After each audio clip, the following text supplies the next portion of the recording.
So let's tell you what Celtic have had to say in a statement which has been posted on their website in the last 15 minutes. Celtic Football Club can confirm that football manager Brendan Rodgers has today tendered his resignation. It has been accepted by the club and Brendan will leave his role with immediate effect. The club appreciates Brendan's contribution to Celtic during his two very successful periods at the club. Brendan leaves Celtic with our thanks for the role that he's played during a period of continued success for the club, and we wish him further success in the future. The process to appoint a new permanent manager is underway, and the club will update supporters further on this as soon as possible. We are pleased that during this interim period, former Celtic manager Martin O'Neill and former Celtic player Shaun Maloney have agreed to take charge of Celtic first-team matters. Further details will be confirmed shortly. So that is the statement from Celtic. Let's speak to our reporter, Gordon Duncan, who joins us live right now. And Gordon, it's 3 defeats in 5 in all competitions for Celtic, but particularly damaging, that 3-1 defeat at Tynecastle to Hearts, who, of course, now, as I mentioned, 8 points clear of Celtic. That appears to be effectively the final blow for Brendan Rodgers. Look, it still feels absolutely remarkable. I think there's going to be a huge shock tonight. Yes, of course, that was a dreadful result, a dreadful performance. Celtic not used to being 8 points behind. You could also point to the war of words, if you like. Brendan Rodgers has said a number of things in recent months. He compared his team to a Honda Civic a couple of weeks ago and said the club are expecting him to drive it like a Ferrari. He said over the course of the transfer window that he was not the man to maintain standards. He wanted to drive standards. There's been so much said about the disconnect between him and the club's board. But even still, even taking all that into account, this still feels like a massive shock for it to happen now. When Brendan Rodgers came back to Celtic, he said he would be here until the end of his 3-year contract. We now know that is not the case. I just wonder, Gordon, how much do you feel this affected the dressing room over the last few weeks and maybe, extending into the last month or so, particularly when you look at the reaction of Kasper Schmeichel when Celtic went behind to Hearts? He went absolutely ballistic at them, and you sort of sensed that the strain that was clearly evident there, as you've just detailed to us, between Brendan Rodgers, the powers that be at Celtic Park, was that transferring into the dressing room a bit? It feels like there's a lot going on, so it wouldn't be a stretch to say that it was all leading to just an atmosphere that wasn't conducive to Celtic being the best version of themselves. I suppose it's always easy to want to pick one factor or one area to blame, and it felt like for a while the board were getting that from the Celtic fans. But I think as times progressed, that focus did shift a bit onto Brendan Rodgers and to the team. Yes, the failure to reach the Champions League, that sort of kicked all this off. There was then a deadline day that was seen as a bit of a disaster, Celtic scrambling around in the market. But once that window closed, it was then clearly down to Brendan Rodgers and the players to get on with it, so to speak, and they haven't managed to do that. You look at the performance at the weekend, and in many ways it all came together, because you're seeing Dane Murray putting into his own net. Dane Murray probably wouldn't normally start Celtic games. They've even had injuries. They were up against the Hearts team, who have got their recruitment spot on, so it felt like everything that could be going wrong for Celtic early in the season has gone wrong. But I'll repeat, even taking all that into account, it still feels like an incredibly big shock tonight that Brendan Rodgers is no longer the Celtic manager. I just wonder, the Celtic fans who've gone to bed early, when they wake up and hear this news, I think they will be absolutely stunned. And the other stunning element of this, Gordon, as you'll know, is the interim appointment of Martin O'Neill and Shaun Maloney. Martin O'Neill, who hasn't been in club management since, in management of any sort, since June 2019 when he was sacked as Nottingham Forest boss. I mean, this is seismic, isn't it? Yeah, I think that's clearly the shocking bit. Look, the Celtic fans absolutely adore Martin O'Neill. They worship Martin O'Neill for what he did at the turn of the century. He came in after a really barren spell where Celtic had to watch Rangers win trophy after trophy, and overnight Martin O'Neill landed a treble. He turned Celtic into a winning machine. He took them to a UEFA Cup final. They couldn't hold him in higher esteem. But in some ways, that's probably not the point. As you say, he's been out of football management for a long time. There's clearly a bit of a double act going on there with Shaun Maloney being in as a sort of younger, modern coach. Of course, previously at Wigan and had a spell up here in the Scottish Premiership with Hibs as well. But it is seismic is a fair word for it, because for Brendan Rodgers to leave, it feels like that's shocking enough. For Martin O'Neill, of all people, to return, this they always say that Scottish football, what it sometimes lacks in quality, it always makes up for in storylines and drama. And I think we're seeing that and then some tonight.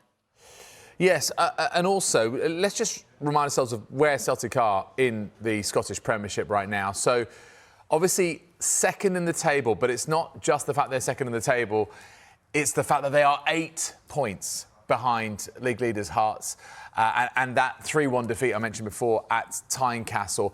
How big a job has Martin O'Neill, even if it's just interim, got on his hands to try and instill something in Celtic that clearly was lacking to a point there with Brendan Rodgers, given you don't just have a game against Falkirk coming up in a couple of days' time, but crucially, another Old Firm match, but this time in the Scottish League Cup after that. It is incredible. The games are just going to come thick and fast. I think Celtic play 7 midweek games between now and January, so that shows you how relentless it's going to be.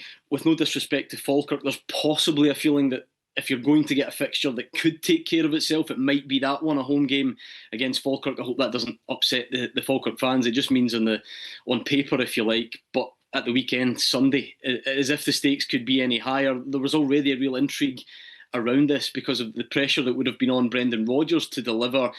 Any cup semi-final defeat is painful for Celtic. If it's against their biggest rivals, it's even more painful. And if you want to take that a stage further, worth bearing in mind, this is a Rangers team that's perceived to be in crisis. They've already had to change their manager and bring in Danny Rule. So this weekend is going to be blockbuster. To think, if we had said 3-4 weeks ago that this cup semi-final would take place between Celtic and Rangers at Hampden with Danny Rule and Martin O'Neill in the dugouts, it would have been unthinkable. And yet that is the reality here in Glasgow this week. Yeah, I wonder if you can just unpack that a little bit more for us, Gordon. Just the sort of state of, let's say, where the power lies right now in Scottish football, simply because, as you say, both clubs having changed their manager now, and we're not even through the end of October yet. I mean, when was the last time anything like this happened? This is so significant, isn't it? A tectonic plate shifting a touch?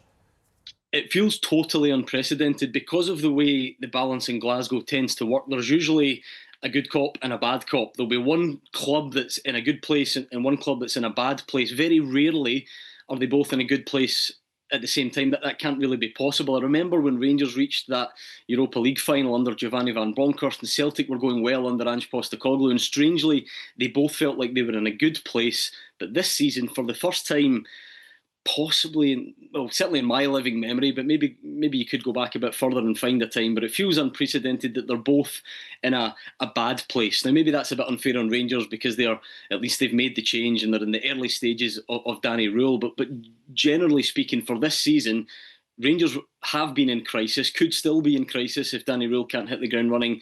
And Celtic plunged into that tonight. I mean, clearly, Martin O'Neill can come in and turn that around, so crisis might not last long, but a period of real uncertainty, and certainly, as far as I can remember, totally unprecedented that both teams would find themselves in a situation like this. I just wonder also about Brendan Rodgers, Gordon, when we think about what he achieved first time around, but then second time around, it's not like he's not won any trophies. In fact, 4 of them, because he's won the 2 league titles in the last 2 seasons, but then also the first one was paired with a Scottish Cup, the second one was paired with a Scottish League Cup. But, what is his legacy now? And has it been tarnished in any way by what's happened today and the way he's gone? That's going to be really interesting to see how that pans out. Firstly, what's incredible is the speed in which this has unravelled, because last season, Celtic started the season unbelievably well. They then did what no Celtic team's really done for the last decade or so, and they managed to kick on in Europe. You'll remember they got through the new Champions League phase. They played Bayern Munich. They were outstanding against Bayern Munich and just couldn't quite take them to extra time on the night. And then from that moment on, it seemed to go downhill a bit. Look, they were penalty kicks away from another treble. They didn't win it. They didn't get over the line, but the margins were clearly small. Aberdeen winning the Scottish Cup final. But it feels like everything has gone steadily, in fact, not steadily, quickly downhill since then. Failure to qualify for the Champions League, a poor start to the league campaign. That has caused Celtic fans to question Brendan Rodgers. But it'll be interesting to see if they hold this against him or they hold it against the Celtic board, because the first time they held it against him, he walked away. There was banners, there was all sorts of negativity towards Brendan Rodgers, and many fans didn't really welcome him back. That shifted a little bit in the summer. I often heard the narrative amongst the Celtic fans in the summer that if Brendan Rodgers was to walk away, he would do it with the best wishes of the Celtic fans, because it would be an acknowledgement that he hadn't been backed by the board. But we're now a couple of months on, so I think there will be a real split here. I think some Celtic fans will feel that the board has pushed Brendan Rodgers and that he's not had the backing he deserves, but for sure it will damage his legacy in the eyes of some. In terms of the next appointment, I mean, what one factor perhaps we haven't necessarily considered fully, yes, we have Martin O'Neill and Shaun Maloney in this interim position. Not to say that if they do a good job, that couldn't be extended into a permanent appointment. But how key is this appointment in terms of politically what's happening at Celtic and this strained relationship? Do you need someone who's going to try and effectively unite all parties? Is that going to be part of the recruitment process? It feels like they're always massive, but I think you're right. The unique circumstances which have led to this one means it's going to be critical. And when you look at what Celtic have done in recent times, when Brendan Rodgers left the first time, they turned to a familiar face in Neil Lennon, who managed to steady the ship and won some trophies. Then when that went downhill, they managed to recruit a certain Ange Postecoglou. Now, that wasn't popular. It wasn't universally popular. People questioned where he'd come from and his credentials, but he came in and he won almost straight away, and he did it in a style that made people forget about the managerial search. You may even struggle to remember that Eddie Howe was so strongly linked with the job at that time. So I think key will always just be get someone who comes in and wins. If you come in and win quickly, everything else can sort of fall into line. But this feels like more than just managerial issues at Celtic. We keep mentioning it every week. The fans are protesting. They're throwing tennis balls onto the pitch at Dens Park. They've got banners up. A large number of them won't change at boardroom level. They don't feel that the structure at Celtic is functioning the way that it should. So in some ways, that remains unfixed by a change of manager. So these are massive days ahead for Celtic. First of all, they'll have to get the managerial appointment right. If that manager then wins everything before him straight away, then maybe the other stuff does die down slightly, but it won't go away completely. I'm just wondering as well, Gordon, you mentioned these are sort of seismically important moments, days right now for Celtic. Well, tomorrow's going to be significant, isn't it? Because it's match day -1 before the Falkirk game. Normally, we would be hearing from Brendan Rodgers in that pre-match press conference. But instead, I'm guessing, you would imagine it would be Martin O'Neill that we're going to be hearing from tomorrow. Yeah, and it's funny now, with the benefit of hindsight, you can start to piece little things together. Last time I checked, there hadn't been any official email sent out from Celtic to confirm that the press conference details tomorrow. I think many of us in the media didn't really think anything of that. Sometimes it can take a while. Sometimes plans are put in place late on, but it now looks like it was because there was a grumbling that Brendan Rodgers wouldn't be the man sitting in the hot seat tomorrow. Just incredible to think that. And it was always going to be a big day, actually, speaking to whoever it was to try and get the answers as to where Celtic are going wrong. Because today's discussion in Scottish football has really been, can Hearts win this league? Are Celtic going to do the unthinkable and surrender the title, not to Rangers, but to Hearts? But yeah, I think the press conference room up at Celtic's training ground will be busier than normal. And who would have thought it? Martin O'Neill back to face the questions, face some old faces, maybe some new faces in the Scottish media, and put forward his plan for the short term to turn the situation around at Celtic. Just remarkable.